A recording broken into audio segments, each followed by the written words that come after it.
Hey, beautiful peoples, welcome to my YouTube channel. Please subscribe to our channel.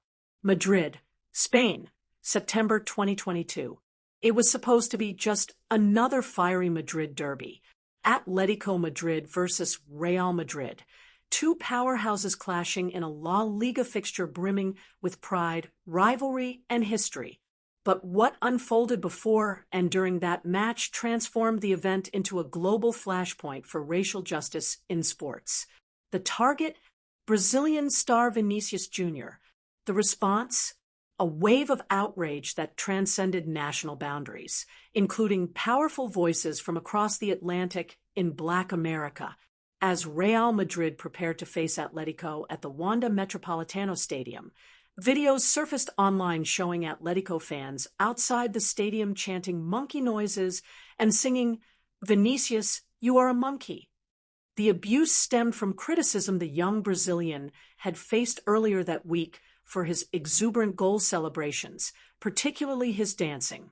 Though La Liga has long battled to present itself as a global, inclusive product, the chants were a stark reminder of the league's lingering racism problem, one that is often brushed under the rug until incidents force it into the spotlight.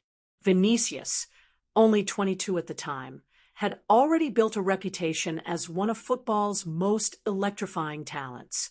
His ability to glide past defenders and his passion for the game made him a fan favorite, but also, unfortunately, a target.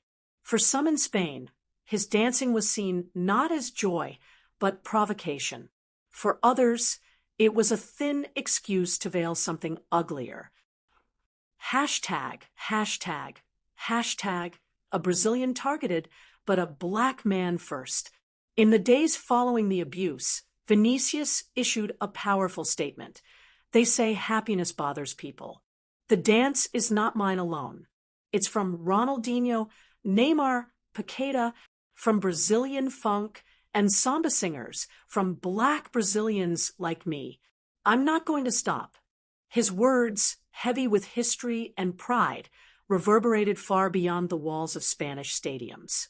To many Black Americans, his story was heartbreakingly familiar. His blackness was not incidental to the abuse, it was central.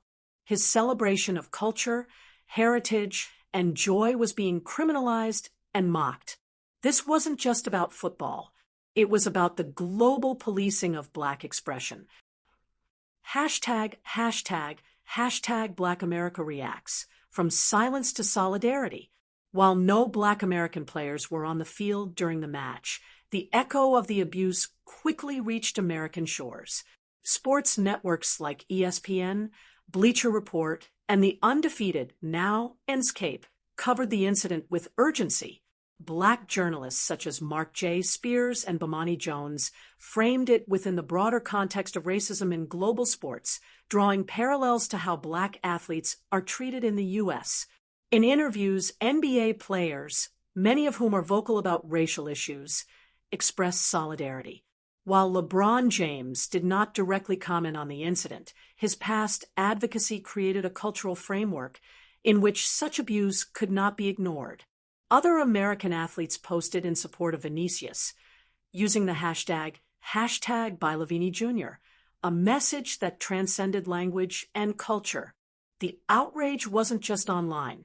In New York City, Black soccer fans held a small but symbolic demonstration outside La Liga's local headquarters. They danced in the street, blasting Brazilian music and chanting Vinícius' name. "We're not just defending a player," one organizer said. "We're defending a culture, a right to exist joyfully." Hashtag, hashtag, hashtag, understanding the Black American lens. For Black Americans, the incident stirred deep-seated feelings about how racism morphs across borders but remains rooted in a shared experience, the dehumanization of Black bodies and the criminalization of joy, especially when it's public and unapologetic. Black American athletes, especially in the post-George Floyd era, have increasingly assumed roles as civil rights advocates. The racial abuse of Vinícius fit squarely into the narrative they've long addressed, the systemic effort to silence and discipline Black bodies that express themselves freely. In 2020, the world watched as American athletes from the NBA to the NFL protested against police violence. That same energy was now being extended in defense of Vinícius, a sign that the fight against racism in sports had truly gone global. Hashtag the legal aftermath in Spain. In Spain, the legal system responded, albeit slowly. La Liga filed a formal complaint with the Madrid prosecutor's office, urging them to identify and charge the individuals responsible for the racist chants. Spanish police investigated, and in time, 3 Atletico Madrid fans were identified, arrested, and banned from attending stadiums for 2 years, a historic decision in a country where punishment for racism in football had been, until recently, minimal. This legal step was applauded by international observers, but many activists and players, including Black Americans, saw it as a small step in a larger struggle. It's not about just punishing fans, one Black American sports attorney commented. It's about confronting the institutions that allow these environments to persist. Hashtag, a conversation that crosses oceans. Following the incident, the conversation among Black American fans and commentators evolved. It wasn't just about supporting Vinícius. It became an opportunity to expose the Eurocentrism of racism in football. In panel discussions hosted by sports podcasts such as The Right Time with Bomani Jones and The Athletic FC, the abuse was contextualized as part of a broader system. European clubs market Black talent to global audiences, but fail to protect those players from abuse.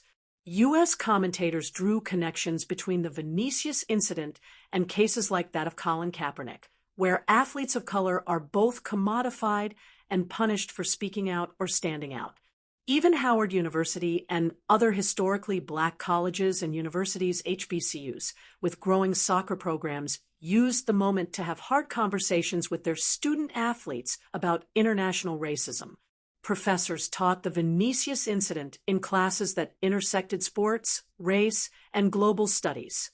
If there's a silver lining, it's the coalition forming across the Atlantic. Black players, fans, and commentators in both Spain and the United States began connecting, sharing strategies, and speaking out together. Vinícius's case became a catalyst for transnational activism. Groups like Fair Network and Kick It Out, which traditionally focused on Europe, started working more closely with American soccer organizations, including Major League Soccer's Black Players for Change. Together, they began developing global anti-racism initiatives that extended beyond stadiums into schools, media, and policymaking. "I am Black, and I am proud," he posted, "and I will keep fighting on and off the field." To many Black Americans, his defiance was deeply familiar, an echo of Muhammad Ali's swagger, Serena Williams' confidence, and Jackie Robinson's courage. He became more than a footballer. He became a symbol. For Black Americans, it was a reminder that the struggle doesn't stop at the border. It continues in Madrid, Paris, Rome, anywhere Black athletes play. What started as an ugly moment of racism became a global cry for justice, with Black Americans standing in solidarity not as outsiders, but as brothers and sisters in the same fight. From Madrid to Memphis, from Sao Paulo to Chicago, the message was clear.